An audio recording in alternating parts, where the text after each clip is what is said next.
नमस्कार, मैं पायल बंसल फिर एक बार आपके सामने एक नई कहानी के साथ प्रस्तुत हूँ। आज की कहानी हमारी है पिता का संघर्ष। लेकिन उससे पहले आपने मेरी वीडियो को लाइक, सब्सक्राइब और कमेंट्स की, उसके लिए धन्यवाद। इसी तरह से आप लोग करते रहिए और मेरे साहस को बढ़ाते रहिए। मुझे अच्छा लगता है, मैं मोटिवेट होती हूँ और नई नई कहानी के बारे में सोचती हूँ और आपके आगे लाती हूँ। तो जैसा कि मैंने बताया, आज की कहानी हमारी है पिता का संघर्ष। एक बार क्या होता है, एक पियोन होता है, उसका बच्चा रहता है जो बहुत ज़्यादा फ्रस्ट्रेट हो जाता है कि पापा हमारे इतना काम करते हैं, हमें टाइम नहीं दे पाते। वो गुस्से में उसके ऑफिस पहुंच जाता है और कहता है मुझे आज आपके बॉस से मिलना है। वो कहता है नहीं बेटा, मेरे बॉस से नहीं मिल सकते। लेकिन बच्चा एक बार भी नहीं अपने पिता की सुनता है। वो सीधे ही जा करके उसके बॉस के केबिन में पहुंच जाता है और उसके बॉस से एक तेज आवाज़ में बोलता है, आप मेरे पापा से इतना काम क्यों कराते हैं? क्यों उन्हें टाइम से छुट्टी नहीं देते कि वो हमें टाइम पे समय दे सकें, हमारे साथ उठ बैठ सकें। जब वो पहुंचते हैं हम सो जाते हैं और जब हम जगते हैं तो वो चले जाते हैं, हमें टाइम नहीं दे पाते हैं। क्यों इतना आप मेरे पापा से काम कराते हैं? बच्चा खूब ज़ोर ज़ोर से बोलने लगता है और रोने लगता है। जैसे ही बॉस कुछ कहने वाला होता है तो वो बाहर की तरफ देखता है। वो क्या देखता है कि वो पियोन हाथ जोड़ करके खड़ा हुआ है कि मेरे बच्चे से कुछ ना कहें। तो वो कुछ नहीं कहता है और वो बच्चा वहाँ से चला जाता है। उसके बाद बॉस उस पियोन को बुलाता है, यहाँ आओ, क्या बात है जो कि तुम्हारा बच्चा ऐसा कह रहा है? वो रोने लगता है। बॉस उसे चेयर पे बैठने के लिए बोलता है और पानी का ग्लास देता है। कहता है पानी पियो और मुझे बताओ कि क्या बात है जो कि तुम्हारा बच्चा मुझसे इस तरह से कह के गया।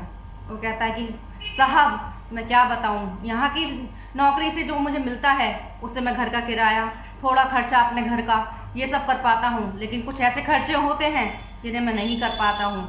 मैं अपने बच्चों को अच्छी शिक्षा देना चाहता हूँ, एक अच्छे स्कूल में पढ़ाना चाहता हूँ, तो उसके लिए मुझे और काम करने पड़ते हैं।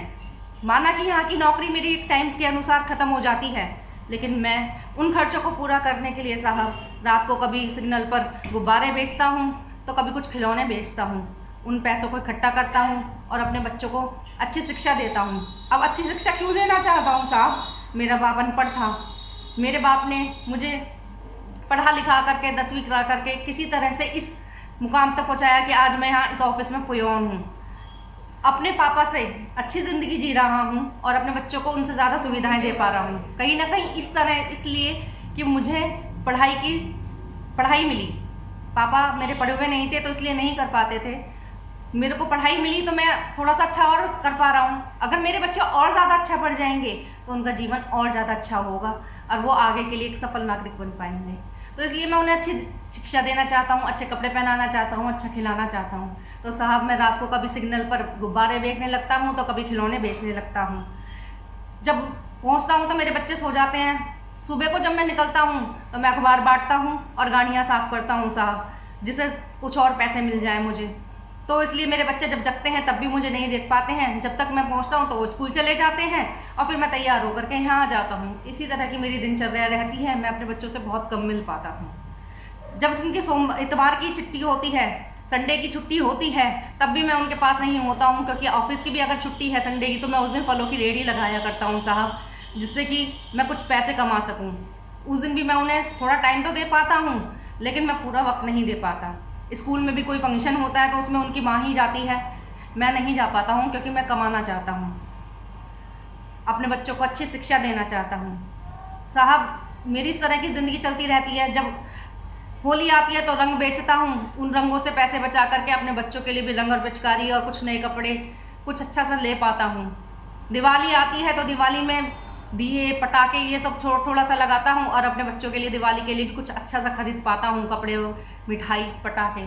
इस तरह की मेरी दिनचर्या चलती रहती है और कुछ ना कुछ बचाने की कोशिश में लगा रहता हूँ, जिससे कि मैं अपने बच्चों को अच्छा सा पढ़ा सकूँ, खिला सकूँ और उनका जीवन अच्छे से सुचारू रूप से चला सकूँ। मेरी पत्नी जो मुझसे किसी तरह की कोई आशा नहीं रखती, ना मुझसे कभी शिकायत करती, उसे भी मैं साल में कम से कम और कुछ ना सही, जिसमें हर औरत का अपना एक सपना होता है करवा चौथ पे, उस पर भी उसको भी एक साड़ी दिला सकूँ अच्छी, उसके अनुसार उसका हार श्रृंगार दिलवा सकूँ, उसके लिए भी मैं कुछ कमाने की इच्छा रखता हूँ। हम 6 लोगों का ग्रुप है साहब। जब हम पे कोई फाइनेंशियली प्रॉब्लम आती है तो उसे हम लोग सब मिल करके सॉर्ट आउट करने की कोशिश करते हैं। तो उसमें हम लोगों से जितना जितना बन सकता है वो देते हैं। तो उसको भी देने के लिए कुछ ना कुछ होगा, जब भी तो दे पाऊँगा ना। तो काम करता हूँ साहब, काम करते करते मैं अपने बच्चों को टाइम नहीं दे पाता हूँ। मेरे बच्चे इसलिए मुझसे गुस्सा हो जाते हैं। ज़्यादा ना सही, महीने में एक बार पिज़्ज़ा खिलाना चाहता हूँ साहब। पिज़्ज़ा किस लिए खिलाना चाहता हूँ साहब, या आजकल का खाना क्यों खिलाना चाहता हूँ।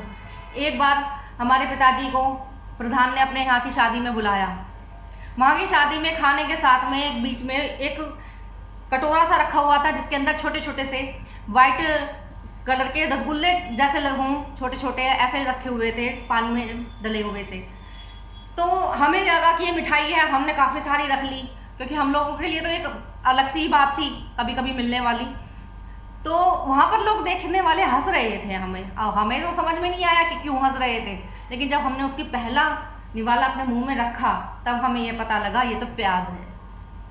तो आजकल का खाना भी मैं अपने बच्चों को खिला सकूं, जिससे कि वो कल को जब कहीं और देखें तो उन्हें ये पता हो कि वो क्या चीज़ है। इसी तरह की छोटी छोटी सी चीज़ों को देने के लिए उसकी जद्दोजहद में मैं दिन रात कमाने में लगा रहता हूँ। कमाने को मेरी घरवाली भी कमा सकती है, किसी के यहाँ काम कर सकती है, लेकिन अगर मैं उसे कहीं और भेजता हूँ तो मेरे बच्चों की देखभाल कौन करेगा साहब। मेरे घर में कोई और नहीं है देखने वाला, मेरे 2 ही बच्चे हैं। मैं उन्हें अच्छा पढ़ाना चाहता हूँ, लिखाना चाहता हूँ और एक काबिल इंसान बनाना चाहता हूँ। बस साहब इस चक्कर में मैं अपने बच्चों को टाइम नहीं दे पाता हूँ, और मेरा बच्चा ये समझता है कि मैं यहाँ पर बहुत ज़्यादा काम करता हूँ, क्योंकि मैं किसी को नहीं बताता कि मैं क्या क्या काम करता हूँ। सिर्फ मेरी बीवी जानती है कि मैं क्या क्या काम करता हूँ, मेरे बच्चों को नहीं मालूम। इसलिए वो गुस्से में आकर के आपसे साहब कह गया कि मेरे पापा को छुट्टी क्यों नहीं देते हो टाइम से, क्यों इतना काम कराते हो कि वो मुझे टाइम नहीं देते हैं। साहब ज़िंदगी बहुत बेकार है अगर आपके पास 4 पैसे नहीं हैं। पैसे, मैं मानता हूँ कि पैसों से सब कुछ नहीं हो सकता, लेकिन अच्छी ज़िंदगी जीने के लिए पैसा भी ज़रूरी है, ये भी जानता हूँ। परिवार के साथ पैसा भी ज़रूरी है। ज़्यादा उम्मीदें नहीं लगाता हूँ, लेकिन अपने से ज़्यादा अच्छी ज़िंदगी देने की कोशिश करता हूँ, इसलिए मैं 4 पैसे ज़्यादा कमाता हूँ। वो बॉस एकदम से ऐसा देखता रहता है और सोचता है कि ये पता नहीं कितना दर्द है इसकी ज़िंदगी में या कितनी जद्दोजहद है। वो देखता रह जाता है, फिर वहाँ से चला जाता है। इस कहानी से यही है कि एक पिता अपने बच्चों को हर चीज़ देने के लिए 24 घंटे अपने बच्चों में ही खोया रहता है, उनके लिए संघर्ष करता रहता है। इसलिए अपने पिता के संघर्ष को समझें, आपको वो जो भी दे पा रहे हैं उसका मान सम्मान करें और अपने पिता के साथ खुश रहें। आप लोग अपने पिता की सेवा और उनका ध्यान ज़रूर रखें और उनके प्यार को समझें। अगर वो आपको कुछ नहीं भी दिला पा रहे हैं तो उनसे शिकायत ना करें, उसकी वजह को जानने की कोशिश करें। अगर आपको मेरी ये कहानी अच्छी लगी हो तो प्लीज़ लाइक, सब्सक्राइब और शेयर करें। धन्यवाद।